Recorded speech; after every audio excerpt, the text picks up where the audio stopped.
tick. As we said at the beginning of the show, we are going to be speaking about human anatomy, what goes on in the body. Now, I am joined by the absolutely amazing Lilibet, Nicholas, and Utobeka. How are you guys doing? Good. You good? You good? Looking all fancy. I see you guys actually brought a homie there with his shoulder up on the Utobeka. Who's this guy? Does he have a name? Okay, so who's homie's name? Morpheus. His name is Morpheus. All right, we caught that, Matrix. Thank you so much. All right, now let us actually jump into it. I mean, we are talking human anatomy. Now, a lot of us actually might know of the wisdom teeth. But for the viewers at home who don't know, what is the wisdom teeth and how do we get this thing removed? Okay, so basically your wisdom teeth are the last set of molars to come in. So if you look at this model, it's basically these ones, and then of course on top. And they come in early 20s, late teens. And what happens is that because your jaw has adapted to become much smaller, they tend to push all the other teeth away. So as you can see, this guy had a few issues there. And because of that, they can be very painful. So a good option is to get them removed. And usually that's done surgically. But obviously, it depends on where they are and if they've erupted. So you might want to consult your dentist on that one.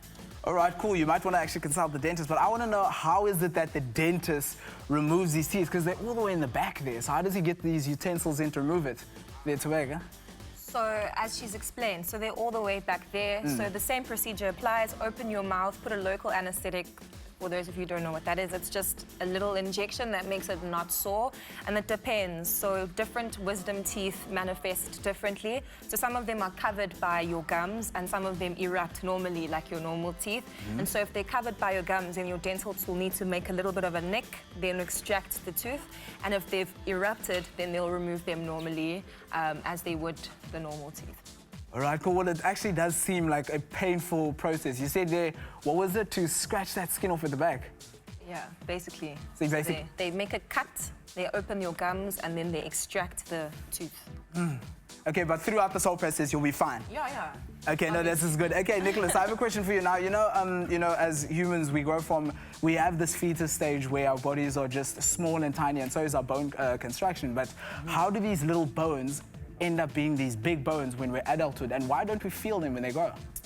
So yeah, the bones, when a fetus is born, they're soft, so what we call cartilage, and they what we call ossify. They become hard bone tissue and give us support and strength and allow us to move.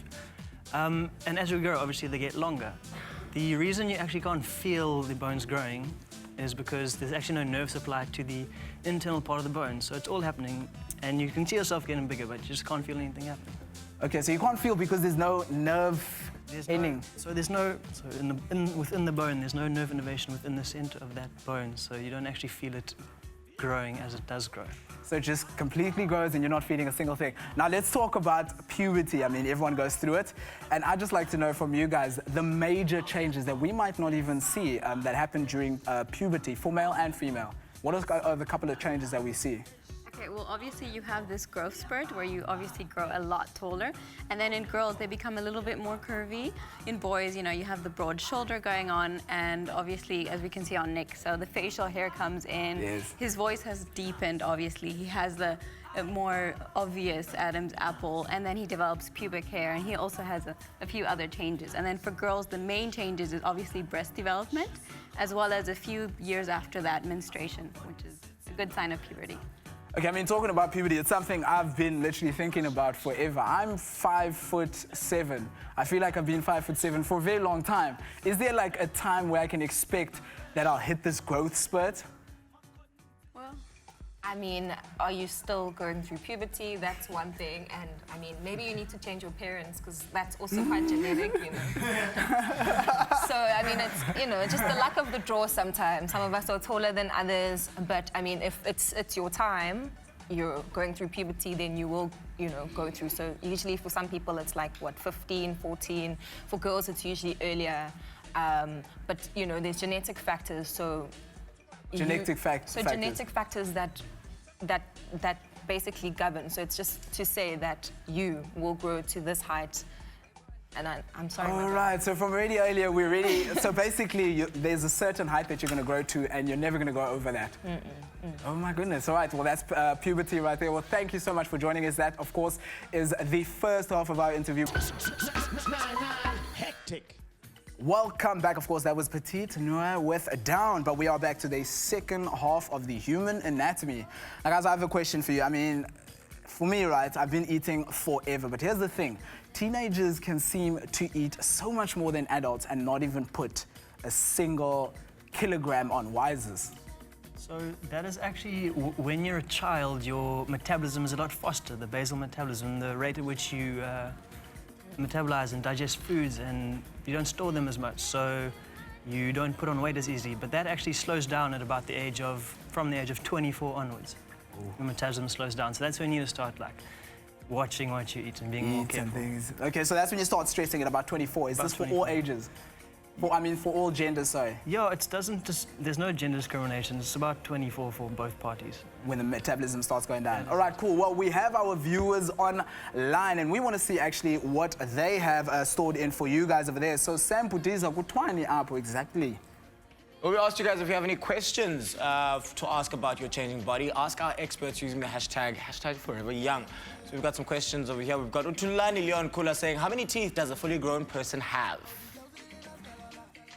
The fully grown person has around 32, well, they have 32 teeth, and that's including the wisdom teeth. Awesome stuff. And then we've got Mbalenta Zuma saying, how can I get my metabolism to be high, or is it just genetic? So, yeah, metabolism is something that's inherently genetic. It's coded within your DNA. It's not something you can actually change, so that's just something you live with. So Nick, are you saying to me that if I go for a jog, I'm not going to help my metabolism? It's like, so I must just not do anything? So yes, if you go for a jog, it's a different way of using the energy. You're going to be using the energy with your muscles, and not actually it's not your basal metabolism. It's not your body that's just going to do it naturally without any exercise. So the actual basal metabolism is something that is inherent and can't really be changed. Awesome stuff. You see, some of us have good genes because we have fast metabolisms.